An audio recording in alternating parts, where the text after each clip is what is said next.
Et bonjour à tous. On se retrouve pour le pronostic du quintet de ce lundi. Nous serons le 11 mars et on prendra la direction de Caen pour un quintet en Réunion 1, course 4. C'est le prix de Bellangronville. C'est une course D pour des chevaux âgés de 7 à 11 ans qui n'ont pas gagné 260 000 euros. Il y aura un recul de 25 mètres pour ceux qui ont gagné plus de 136 000 euros. Il y aura 2450 mètres à parcourir sur la piste corde à droite de Caen. Et ils seront 16 au départ de la course. Ils seront 8 au premier poteau et 8 à 25 mètres. Alors c'est pas un gros lot. Beaucoup de chevaux sont en méforme, mais voilà, même s'il faudra peut-être privilégier un petit peu plus le premier poteau, en tout cas je pense.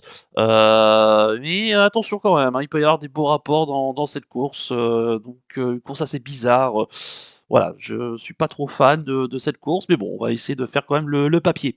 Juste avant de vous donner mon pronostic, comme d'habitude, n'oubliez pas de liker la vidéo, de partager la vidéo, de commenter également la vidéo en donnant vos avis, hein, ça fait pas plus de mal et ça nous permet également d'échanger dans la joie et la bonne humeur et de vous abonner à la chaîne également si ce n'est pas déjà fait par avance et je vous en remercie. Et je vous rappelle également que grâce au partenaire The Turf, hein, pour les personnes qui n'ont jamais créé de compte chez The Turf, profitez de l'offre de bienvenue, hein, que je vous propose, le dépôt qui est doublé à hauteur de 100 euros et en plus on vous rajoute 10 euros pour tester le The 5 événement. Donc tout cela en rentrant le code promo Flambeau, hein, c'est plutôt important si vous voulez bénéficier de l'offre. Vous avez toute explication en détail de ce bonus de bienvenue sur la page principale de ma chaîne YouTube. Ou alors, si vous avez plus de questions, n'hésitez pas à m'écrire par mail, hein, qui se situe en bas de la description de la vidéo. Allez, je vais tout de suite et rapidement vous donner mes 7 préférés tout en sachant qu'il y aura un cheval de regret.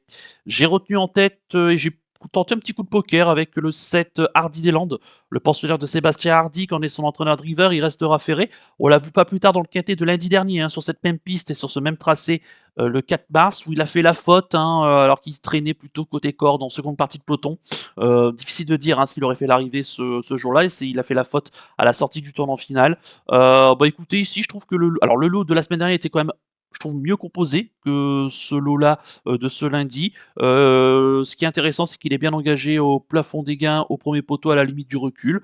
Voilà, il redescend de catégorie. Il a déjà bien fait, hein, sur cette piste de Caen. Les pistes à main droite également n'ont pas de secret pour lui. Il faudra rester sage d'un bout à l'autre du parcours. Si tel est le cas, attention à lui, hein. Et là, il trouve des conditions plus favorables. Il est âgé de 7 ans. Donc il fait partie des plus jeunes. Et pour moi, sage, il peut, pourquoi pas, avec un bon parcours, lutter pour les premières places. En deuxième position, j'ai mis l'As Omerland, pensionnaire de Loïc Martin, le Lionel André Martin, pardon, qui en est son entraîneur driver et propriétaire. Il sera plaqué des antérieurs, déféré des postérieurs. Écoutez, c'est un cheval, sans doute, c'est le plus régulier de tout le peloton. Donc pour moi, ça a quand même de l'importance. C'est un cheval qui est assez, enfin voilà, qui fait tout type de pistes, hein, que ce soit piste en herbe, piste en sable. Ces derniers temps, il a plutôt bien tenu sa partie, que ce soit à Cherbourg et surtout l'avant-dernière fois à Châteaubriand, hein, le 21 janvier dernier, où il devançait un certain Hardy des Landes, qui n'est autre que mon favori ici. Écoutez, il n'aurait qu'à rester sage et de bénéficier de bonnes conditions de course pour pouvoir jouer un très bon rôle. Bon, il n'est pas déclassé non plus, mais sur sa régularité, son aptitude aussi à main droite et écoutez, sur son sérieux et le fait qu'on le plaque devant et on le défère derrière, hein, certainement un signe de confiance. Écoutez, je le verrai lutter pour les premières places.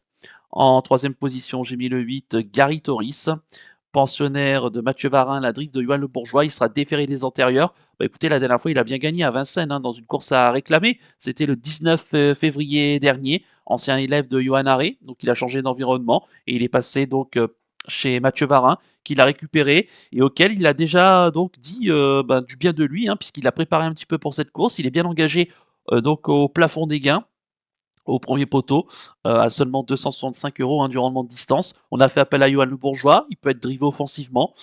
Écoutez, il tombe plutôt bien à droite lui aussi. Et bon, écoutez, avant coup, ça sent plutôt bon. Et je fais confiance à son entraîneur pour pourquoi pas donc l'amener lui aussi aux premières places. En quatrième position, j'ai mis le 5, Fabuleux Deschal, le pensionnaire de Julien Sébastien Cormy. La drive d'Éric Raffin, il sera plaqué des 4 pieds. Écoutez, on sent que c'est un chat qui revient de mieux en mieux, hein, comme l'atteste sa récente troisième place le 28 février à Vincennes, hein, dans un quintet. Alors pour vieux chevaux, il se classait bon troisième en tenant plutôt bien sa partie. C'est un chat qui peut être lui aussi drivé offensivement. Il va débuter ici à Caen, mais il a déjà bien fait, hein, sur des pistes à main droite par le passé. Bon, ça sera une question de sagesse et de bon vouloir, hein. Je pense qu'Éric Raffin, lui aussi, voudra aller devant. Ils ont été 7 fois associés ensemble, 4 fois à l'arrivée. Si ça se passe bien et qu'il confirme sa dernière sortie, sa place lui aussi dans les 5 premiers. En cinquième position, j'ai mis le 2 Groupie Duquesne, pensionnaire de Virginie Moquet, la drift de Pierre Well, elle sera déférée des 4 pieds. Bah, sans doute, c'est pour moi sur le papier la meilleure du lot, sur le papier. Maintenant, bah, écoutez, elle est très intermittente, elle est assez décevante, hein, ces derniers temps. Mais la vraie Groupie Duquesne, celle qui peut aller devant, qui est capable de faire du train dans cette course, elle a besoin de personne, hein. Elle tombe plutôt bien, sur des pistes à main droite. Elle a déjà bien fait, hein, sur cette piste de Caen. Notamment l'an passé, quasiment l'été dernier, elle était troisième de Hirondelle Fée et de Hauvat-Bassière. Donc rien que ça, c'est plutôt pas mal. Mais voilà, il lui suffit de vraiment rester sage, de bien se comporter, d'avoir des bons déroulements de course. Par contre, son driver Pierre Weil est assez chaud. Donc j'aurais tendance à ne pas la condamner, à la reprendre. Ici dans ce lot, il n'y a rien d'exceptionnel. Donc voilà, au premier poteau, pour moi, elle mérite du crédit. En sixième position, j'ai mis le 11 Falcon d'Urville, pensionnaire d'Emmanuel Varin, la drift de François Lagadec, qui sera déféré les 4 pieds. Un choc qui avait gagné il y a 2 ans son quintet, hein, sur ce tracé. Et donc lui aussi est plutôt bien sur les pistes à main droite. Ça fait un petit moment qu'on l'a pas déféré des 4 pieds, d'ailleurs quasiment un an. Qu'on l'a pas déféré des 4 pieds, donc c'est plutôt pas mal. Il avait terminé huitième l'année dernière du prix de Paris-Nice, hein, qui était plutôt bien composé. Bah, écoutez, il a 2 courses de rentrée après une longue absence, hein, entre avril et avril 2023 et février 2024.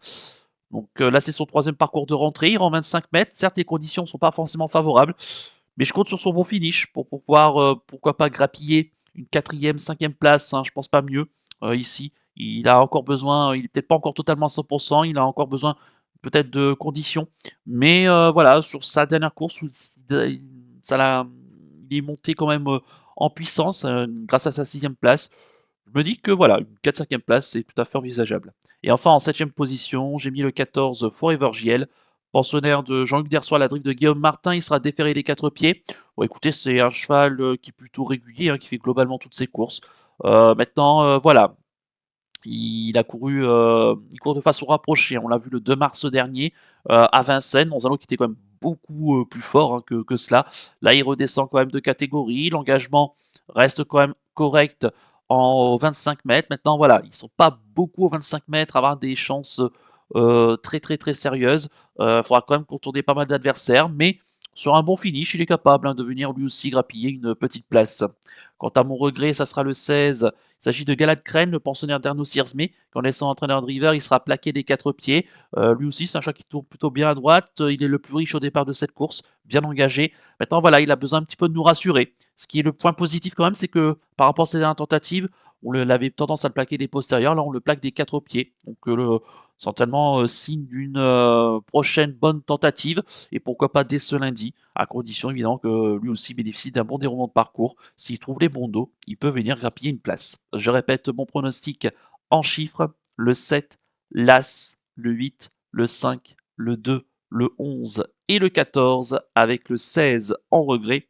Mon coup de cœur pour ce quintet, bah écoutez, ça sera l'As Oberland pour sa régularité, fait cheval, même si c'est le moins riche, il doit avoir quand même ici une bonne chance à défendre, attention. Et quant à mon conseil de jeu, on va faire juste un 2 sur 4 des 3 premiers de la sélection. Le 7, l'As et le 8. On va pas faire plus, c'est une course assez difficile qui me plaît pas. Et voilà, on va espérer que bah, déjà, au moins qu'on touche une bonne combinaison ici. Voilà donc pour le conseil de jeu. On va poursuivre la vidéo avec le penalty du jour. Tout de suite, le jingle.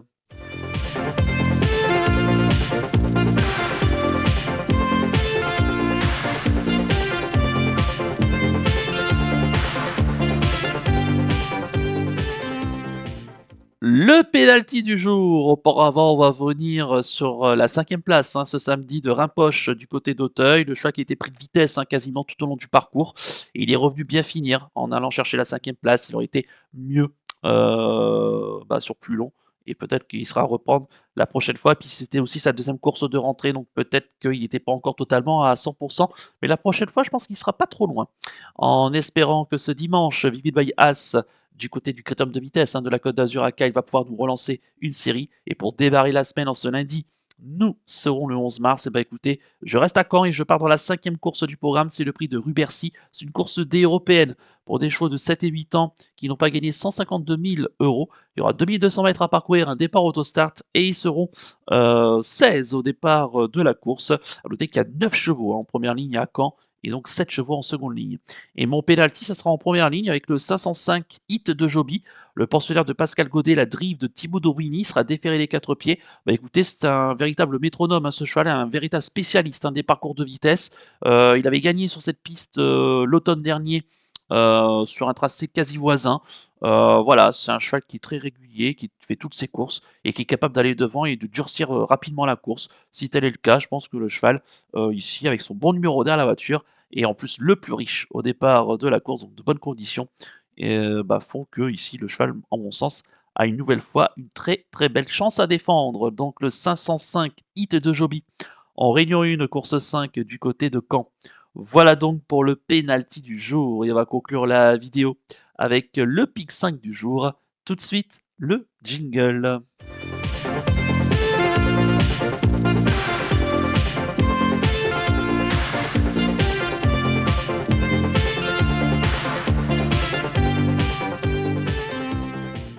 Le pick 5 du jour de ce lundi 11 mars, eh ben écoutez, je pars à Lyon-la-Soie en Réunion 4, ça sera dans la 3e course du programme. C'est le prix du printemps, c'est une course C pour des chevaux de 8 à 11 ans qui n'ont pas gagné 305 000 euros. Il y aura 2050 mètres à parcourir, un départ autostart et ils seront 14 au départ de la course. À noter qu'il y a 7 chevaux en première ligne et 7 donc en seconde ligne. Et écoutez, mes deux bases seront l'As et moi spécial qui sera déféré les 4 pieds, contrairement à sa dernière tentative. Attention à lui parce qu'il est très régulier quand il est déféré les 4. Il a un bon numéro en première ligne derrière la voiture, un bon droitier. Je compte sur lui pour pouvoir remettre les pendules à l'heure. Et le 13, J. Borwell, c'est l'élève de Mathieu Abrivard qui va le piloter, déférer des antérieurs. Voilà, si Mathieu Abrivard se déplace ici à Lyon-la-Soie, dans le centre-est, c'est certainement pour faire une bonne performance. Il aurait pu rester à Caen, non loin. Donc ici, le cheval a sans doute été préparé pour cette course. Bon, il faudra quand même que ça se passe bien en seconde ligne, sur un tracé de vitesse. Mais voilà, je compte sur son aptitude à main droite et son bon finish pour pouvoir jouer les tout premiers rôles. Mes associés, le 2 Dixit Danica, qui vit une de ses dernières courses de sa carrière, déféré des 4, il a un bon numéro en première ligne.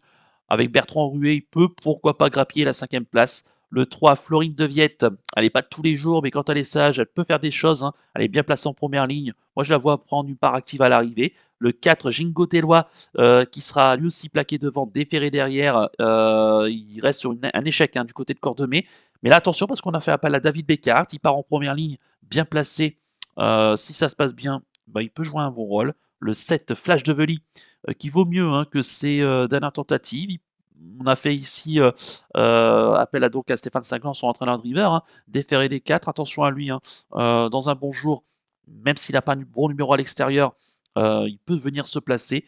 Le 8, Gazoïne de Ceux, qui va partir côté corde, en seconde ligne derrière moi spécial, mais elle a été préparée pour cette course, on a fait appel à Théo Briand, et pardon, la dernière fois c'était top, du côté de Caen, ça l'annonce au mieux. Attention à elle. Et enfin le 12, Elan Darkwell, qui a des lignes, notamment avec J. Borwell lors de son avant-dernière tentative. Ils avaient terminé ensemble.